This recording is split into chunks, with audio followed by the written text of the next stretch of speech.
22 વર્ષની યુવતીએ પૈસા માટે લીધેલો નિર્ણય, પણ અંતે સત્ય સામે આવ્યું તે રડાવી દેશે.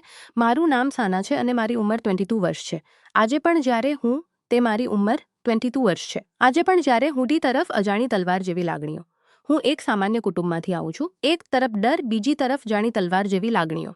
મારા પપ્પા વૃદ્ધ છે, મમ્મી બીમાર રહે છે અને માની તંગીને કારણે હું શહેરમાં આવીને નોકરી કરતી હતી અને એક મકાનમાં રૂમ ભાડે લીધો હતો. તે દિવસે હું પહેલી વખત તે મકાનમાં ગઈ હતી. વરસાદ પડતો હતો અને હું ભીંજાઈ ગઈ હતી. દરવાજો એક માણસે ખોલ્યો. તેમની ઉંમર આશરે 40 વર્ષની આસપાસ હશે, પરંતુ તેઓ ખૂબ જ સુદર્શન અને મજબૂત દેખાતા હતા. તેમણે "તું કમરો જોવા આવી છે?" તેમના અવાજમાં એક વિચિત્ર મીઠાશ હતી. મેં હા કહી અને તેઓ મને કમરો બતાવવા લઈ ગયા. તેમની પાછળ ચાલતી વખતે મને અજાણ્યું અકળામણ થઈ રહ્યું હતું. કમરો જોઈને મને ગમી ગયો. મેં કહ્યું, "અંકલ, કાલે જ હું માલસામાન લઈને આવી જઈશ." તેમણે સ્મિત કર નિયમો પાળવા પડશે. જ્યારે હું તને બોલાવું ત્યારે આવવું પડશે અને જે કામ કહું તે કરવું પડશે. મેં માથું હલાવીને હા, તે કરવું પડશે. તેમની આંખોમાં કંઈક એવું હતું જે મને ડરાવતું હતું અને આકર્ષિત પણ કરતું હતું. બીજા દિવસે હું માલસામાન લઈને શિફ્ટ પણ થઈ ગઈ. સાંજે તેમણે મને તેમના રૂમમાં બોલાવ્યો. ટેબલ પર વિસ્કીની બોટલ પડી હતી. તેઓ થોડા નશામાં હતા. તેમણે કહ્યું, "સાના, આવ, બેસ અહીં." મેં થોડા અંતરે બેસીને વાતો કરી. તેઓ મારી નજીક આવી ગયા અને કહ્યું, "તને ખબર છે ને, મારી પત્ની મને છોડીને ચાલી ગઈ વર્ષો પહેલા. હું આ મોટા મકાનમાં એકલો છું. મારી દીકરી અમેરિકામાં છે." તેમની આંખોમાં દુઃખ હતું. એક રાતે હું ઓફિસમાંથી પાછી આવી ત્યારે તેમના રૂમમાંથી અવાજો આવતા હતા. મેં ચૂપકીથી જોયું તો મારા હોશ ઉડી આવી ગઈ. તે રાતે મને ઊંઘ ન આવી. તેમની એકલતાએ મને સ્પર્શી ગઈ હતી.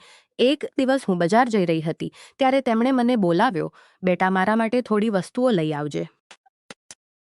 પાછી આવીને તેમણે મને ચા પીવા બોલાવી. ત્યારે મારા પપ્પાનો ફોન આવ્યો. બહેનની શાદી માટે 25 લાખની જરૂર હતી, પરંતુ અમારી પાસે માત્ર 5 લાખ જ હતા. મારી આંખોમાં આંસુ આવી ગયા. તેમણે પૂછ્યું, "કેમ ઉદાસ છે સાના?" મેં બધી વાત કહી દીધી. તેઓ થોડી વાર ચૂપ રહ્યા પછી બોલ્યા, "હું તને મદદ કરી શકું છું, પરંતુ એક શરત છે." મેં પૂછ્યું, "કઈ શરત?" તેઓ મારી નજીક આવ્યા અને બોલ્યા, "જો તું મારી સાથે રહે તો હું તારી બહેનની શાદી માટે બધા પૈસા આપીશ અને તું મારી સાથે લગ્ન પણ કરી લે." મને આઘાત લાગ્યો. "અંકલ, આ શું કહી રહ્યા છો?" પરંતુ પૈસાની જરૂરિયાતે મને વિચારવા મજબૂર કર્યું. મેં હા કહી દીધી. તેમણે કહ્યું, "પરંતુ એક શરત, તું તારા ઘરે નહીં જઈ શકે. હંમેશા મારી સાથે રહેવું પડશે." મેં આંસુ સારતા સ્વીકારી લીધું. પૈસા મોકલીને મેં ઘરે જૂઠું બોલ્યું કે ઓફિસમાંથી લોન મળી છે. તે રાતે તેમણે મને ગળે લગાવીને કહ્યું, "આજે મને વર્ષોથી ખોવાયેલું સુખ મળશે." તે રાત મેં તેમની સાથે વિતાવી. સવારે તેઓ મને ચુસ્તીથી ભેટી પડ્યા અને કહ્યું, "સાના, તે મારી એકલતા દૂર કરી દીધી." દિવસો પસાર થતા ગયા. હું આ સંબંધથી ખુશ ન હતી, પરંતુ મારી બહેનની શાદી સફળ થઈ ગઈ હતી.